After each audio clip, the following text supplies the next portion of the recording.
All right, my name is Logan Mikesell, and I am going to be working on trying to explain the modern history of Pakistan from 1989 to 1998. Let's begin with corruption. What is corruption? Well, I went ahead and looked up the definition in the dictionary. It is any dishonest or fraudulent conduct by those in power, typically involving bribery. So, what role does corruption play in Pakistani politics? Uh, well, as far as we know, we've studied for 8 weeks now. Corruption has been a problem in Pakistan since the beginning. Military run over, um, fraud, money laundering, and all kinds of problems since the beginning in a democracy that's very broken. Benazir Bhutto was a prime minister of Pakistan. She was actually assassinated in 2007, and she was in office, served 2 terms in office. Her husband, who is Asif Ali Zardari, was also prime minister in 2008 after the death of his wife. They were both, and they were both sentenced, charged with money laundering through Switzerland and many other charges, fraud. So the question is, was he corrupt? Well, as far as the research shows, he was corrupt, and so was his wife. The legacy that she left behind, just me personally, what do I think?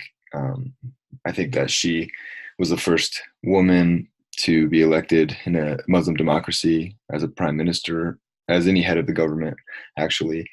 And she made a mistake by being dishonest. I think the legacy she left behind just creates more mistrust in Pakistan. ISI is the uh, Inter-Service Intelligence, and this is kind of like the Central Intelligence Agency of the United States. They collect information for the country, in and out, and it is their Central Intelligence Agency. The reason it's so powerful and feared, there is no government check on it. Most of its leaders are generally radical Islams that support Al Qaeda and the Taliban. It is feared because they will do whatever it takes to get what they want. In multiple cases, they've been caught for. They've been caught. I guess they denied it, but they captured Pakistani people, beat them just to get information out of them. These are some articles that I looked up, and I think they would be good to read. There's the Atlantic, some Wikipedia stuff. So it is really interesting to look into. So that's ISI.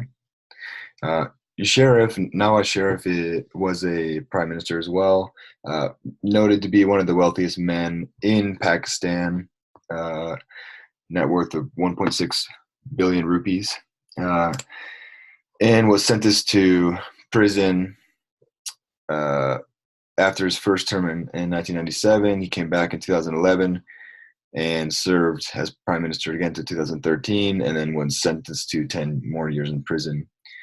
Just another example of a corrupt leadership in Pakistan. And that is my presentation. I hope that you guys were able to learn from it.